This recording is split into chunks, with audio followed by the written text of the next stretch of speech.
Today I'm going to do an Authortube tag. This Authortube tag is called Authortube Chronic Illness and Disability Tag, and I believe the original creator was Megan McCarthy, but I found the tag with Charlie Dorsett. Hey, my name is Tanya, and welcome to my writing realm. Please feel free to look around. Now, when it comes to Authortube tags, I haven't done a lot of them. I don't have anything against them, I just haven't spent a lot of time answering these questions. Alright, so we have 10 questions here to answer, so I am just going to jump right into it. The first question, what chronic illness or disability do you have? Do you have multiple?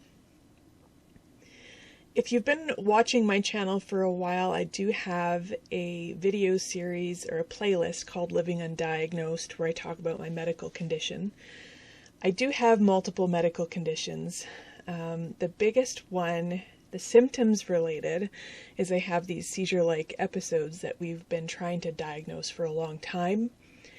And this year I finally got my, hopefully, final diagnosis. So let's talk about all of these diagnoses a little bit. I don't want to get too much in detail. The first one that I got, I was pretty much misdiagnosed, I believe. I was diagnosed with IBS, which is irritable bowel syndrome. But I found out last year I actually have celiac disease, which is basically a gluten intolerance type of thing, where every time you eat gluten, it causes damage to your intestines. Now, this can actually cause neurological damage. I do not have any evidence that it has caused neurological damage, but it could be a contributing factor into these episodes that I've experienced. Now, I also have acid reflux, which has got nothing to do with this. Yes, so then the next biggest one would be Chiari malformation, also known as Arnold-Chiari malformation, which is where your brain is too big, it can't basically stay inside your skull. It kind of protrudes down my spinal column a little bit. This can cause a huge list of symptoms, and depending on who you talk to, some people will say, no, none of these are related, and other specialists will say, yes, this is because, or this is related. Now, most patients end up having the biggest symptom being massive headaches or pressure headaches. I have had pressure headaches, but I feel like I don't have headaches that are specifically related to Chiari malformation. I feel like mine are unrelated. I've had three health professionals confirm that my seizure-like episodes are not related at all to this Chiari malformation, and that it is considered mild. Now, in some cases, obviously, this can put pressure on your spinal cord and cause so many other things. They did not see any kind of restriction against my spinal column or spinal cord in the MRIs that I've had, so as far as I know, it's an incidental finding and is unrelated to what I'm experiencing. So this brings me to 12 years of searching for this diagnosis, but I finally received a diagnosis about a month ago, or a month and a half ago now. I have orthostatic hypotension, which is where my blood pressure drops when I stand or when I'm physically active and I'm coming down from that activity. It's like a postural hypotension. I also have postprandial hypotension, which is where your blood pressure drops after eating. This most commonly happens after eating like a high carb or heavy meal or sugar or basically anything unhealthy. Potatoes, I found out, is one of the biggest things, okay? So I'm currently going through this whole diet change and lifestyle change and trying out new pills and everything else under the sun. Anyways, let's move on with the questionnaire, shall we? Number 2, have you had your chronic illness or disability your entire life? Well, apparently, Chiari malformation is something that you're born with most commonly. So it might not have appeared on any other tests I've had, Now this is funny, actually. They say that for women, it is common for the symptoms to kick in after childbirth, and that's kind of when my health condition got worse. There are some people that do connect hypotension with Chiari malformation, so it is possible that I've been living with this hypotension for a long time. During my childhood, I had a hard time being physically active. I was low energy, short of breath. I wasn't able to do as much as other kids were, but we didn't know that I had a problem. And then as I grew up more and was a teenager, the movement part of it and the blood pressure dropping, I know that was happening, even though at the time we didn't know what it was. There was periods of time where I'd get up and everything would kind of go numb and I'd feel like I was going to collapse, and I actually had collapsed a number of times from moving and getting up, but we didn't know why. We thought it was just a height thing, I'm tall and I'm thin, and apparently it's common for women who are teenagers to have this kind of lightheadedness when they move too much. It's kind of part of growing. Anyways, moving on. What healthy coping skills have you learned because of your disability? Healthy coping skills. It depends on how you look at it. In terms of the emotional health, I think when I'm having these seizure-like episodes that we believe are caused by that blood pressure drop, I kind of try to I bring a little bit of humor. So instead of I've had these times where I've been totally frantic, really upset, almost having a panic attack while this is happening because it's scary. I lose my speech. I lose my ability to move my hands, to walk, to communicate, well, to a certain degree because of loss of speech, obviously, but I'm completely alert. It can be pretty scary, but when I'm having those slightly milder episodes where where my speech is just slurred and not completely gone, sometimes I add a little bit of humor and it makes me laugh, it makes my husband laugh, and it's easier to get through.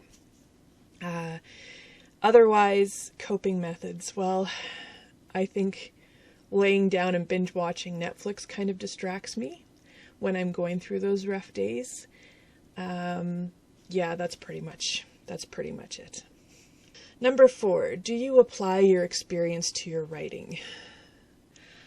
I would have to say I don't really apply my experience to my writing much. I'm working on a new story, and it's sci-fi about a woman and a robot. And I have given this woman both of the hypotensions that I have.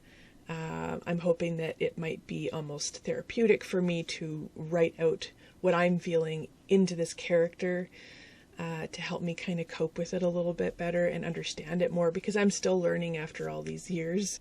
I can also say, though, that I feel a lot of emotion going through all of this. Again, 12 years of searching for answers and finding different diagnoses that don't give me my full answer as to what I'm going through. It's very emotional to go through, and I think I've at times taken the emotion and put that into my writing so that my characters are feeling somewhat of what I'm feeling. None of this, of course, has actually been published yet, but it's there. All right. Number 5, how does your chronic illness or disability alter your writing routine? Here we go. I do not have a set routine in place. I can't. I am not capable of having a set routine. I cannot schedule my writing days.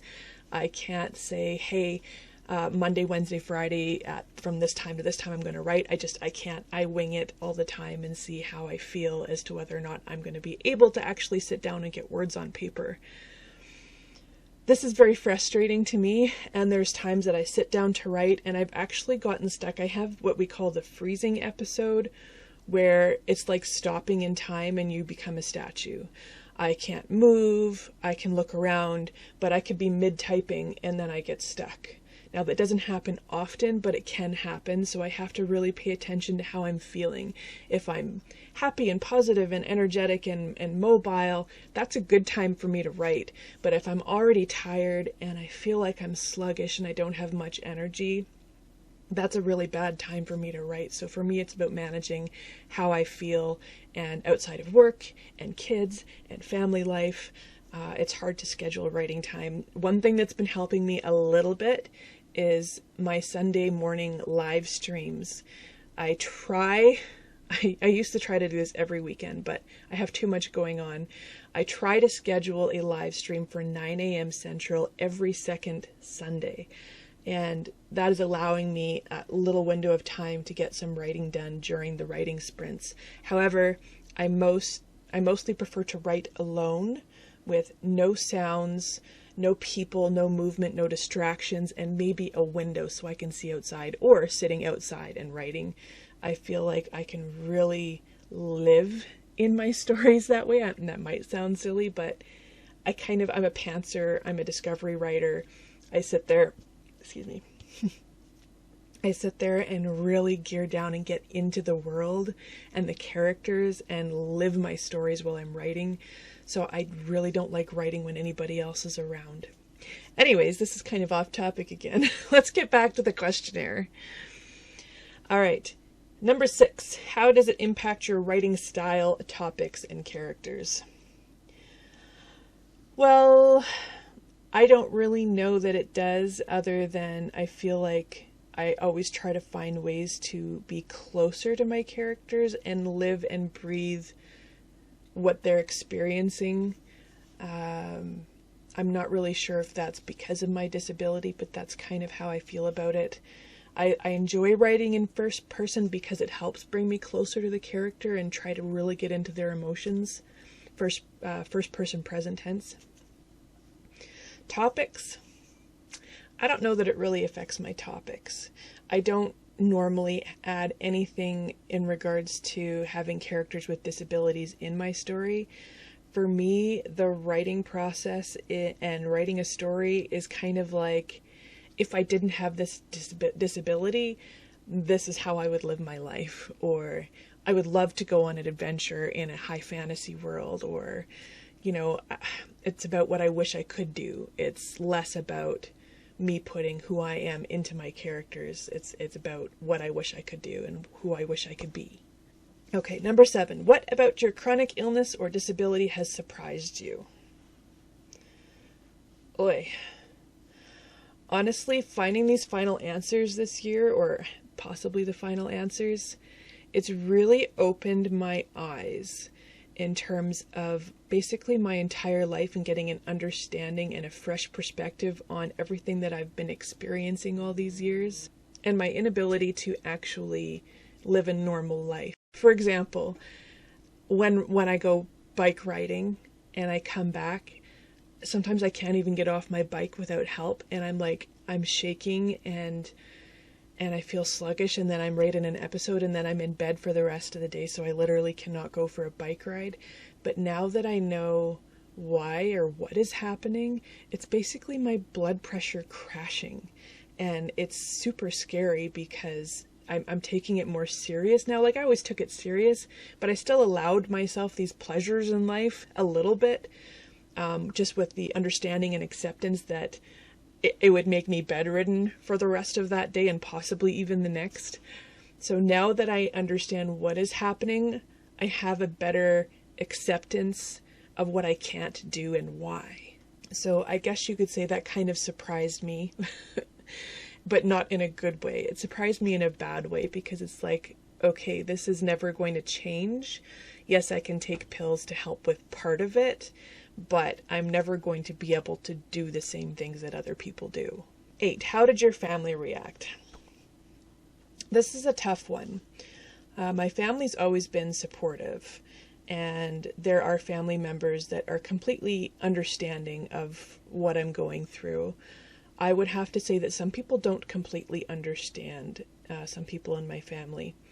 They didn't take it seriously, and I've actually had family members laugh at me during an episode because they didn't realize I was having one, and it takes those people a little bit longer to realize or understand that I'm having an episode, and I never held it against them. I also had, non-family related, I also had a coworker also laugh at me, and it felt pretty terrible, but we won't get into that. But the people that know it and understand what I can't do are always there for me and supportive. One thing that I wish I could change in terms of the understanding aspect of it from my family is my house is a mess. My kids do cleaning. My husband does as much as he can, but he takes on extra work because I'm not capable of doing it. That is probably one of our biggest challenges, is keeping up with the housework. But I just wish family is more understanding of that. Some are, but some are not. You know, they come in and they look at my house and say, "Oh my gosh, Tanya, your house is disgusting. It needs to be cleaned." It's like, yeah, well, I'm only capable of doing one thing a day. I get the kids to do stuff, but they're only capable of so much because they're still young.